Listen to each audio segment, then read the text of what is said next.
So we're here today at the University of Chester, meeting with Dr. Emma Rees, who's the Vice Chair of the Board of Trustees for Chapter, a local mental health charity, support charity in Chester, that we'd like to hear more about. So we look forward to asking you some questions.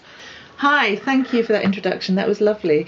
I'm so pleased to have you here today. I'm really interested in the work that you do as Campaign Kate on Twitter, of course, and the work that Chester does. I think that they provide a pretty invaluable new service to the community, and I think it's taken a little while for the community to catch on to the power of social media. I've recently set up the Chapter Twitter account, and Right. That's taken a little while to get going. We're found it at Chapter Chester, and of course that's how I got in touch with you today to talk about the work that we do. It's an exciting time for Chapter. We're a mental health charity. We celebrate our Silver Jubilee next year, so that's 25 years that we've been working in Chester.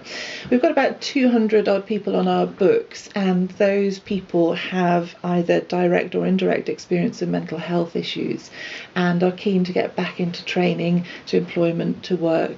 And we do things like working with them to build up their confidence and their social skills. We look at their CVs with them, we get them work placements, and it's really about reintegrating people into the community.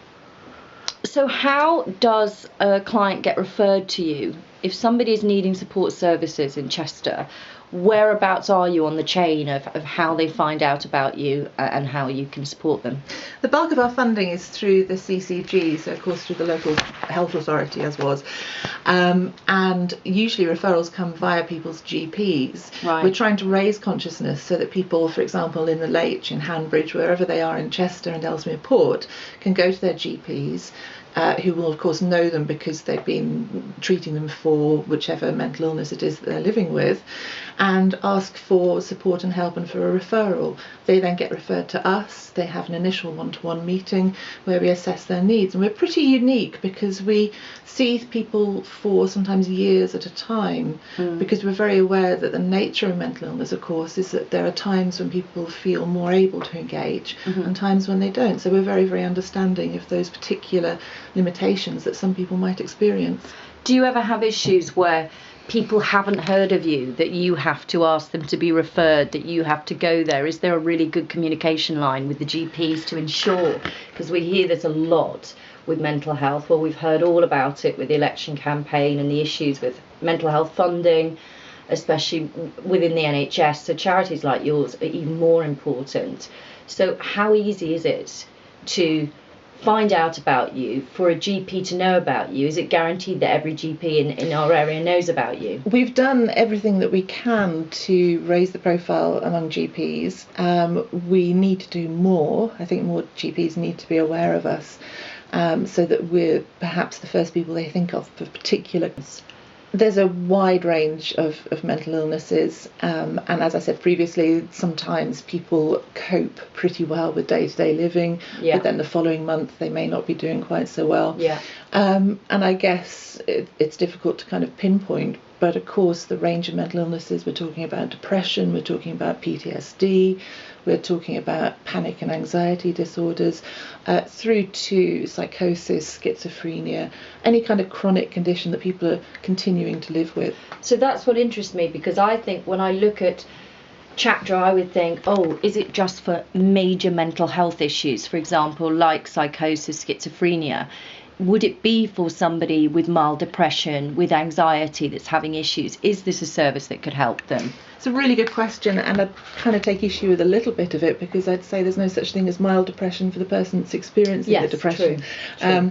But you're right, I guess some illnesses are perceived as being more serious, more difficult to live with, but again, not necessarily for the person involved.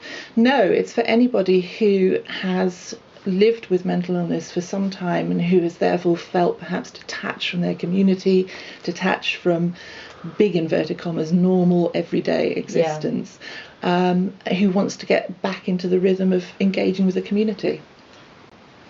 So Emma, I'm really interested in, the first time I heard about Chapter was a few years ago, and I'm not sure whether I read about it in a local paper or on a website, and it was about a fabulous gardening project, and this is something close to my heart. I'm a real gardener, and I have used gardening through bereavements, through all sorts of things. I mean, my husband just calls me the mole, and when I've got issues, I'm out digging. Like you, I recognise the therapeutic values of gardening, and as a charity we support people to engage in gardening on whatever level they like. I'm not sure I regard it as entirely therapeutic myself, because I spent the weekend mowing the lawn and that's incredibly hard work. But we do go out and offer a lawn mowing service for people in the community who perhaps have gardens that they've loved but are no longer able to tend, perhaps because of illness or age or disability, whatever it is. So we go into the community and our clients have an opportunity to do the gardening, which is therapeutic for them. At the same time, they're giving something back to people in the local community by looking after their gardens for them. In conjunction with our Silver Jubilee next year, we're expanding the gardening project. We're going to relaunch it. It's going to be new and exciting, and we're going to offer far more. We are making that coincide with the launch of a new website. We've had support from MBNA and their charities BIT to do that. Yeah. So that's quite exciting as well. So people listening to this will be thinking, well, one might think we could benefit as a client, they could benefit from your service. And the other side is that there are people that may want to volunteer for Chapter. Are there any opportunities for volunteers? We're always on the lookout for volunteers. We have a very good volunteer training programme. We also, if I may put in a little ad, as it were, we need a treasurer on our board of trustees. Oh God, treasurers. So we need somebody who's good with numbers. We have somebody who's kind of filling in for that role but isn't able to continue in it. So if there are any retired accountants out there, or anybody who's got experience of bookkeeping or anything, who feels that they'd like to give something back by working for Chapter, that would be wonderful. The best way to get in touch with us is to use our new Twitter account at Chapter Chester, but of course not everybody has internet access. Yeah. So for people who don't, they can give us a call. The number's Chester, so that's 01244, and then it's 34409. So 34449.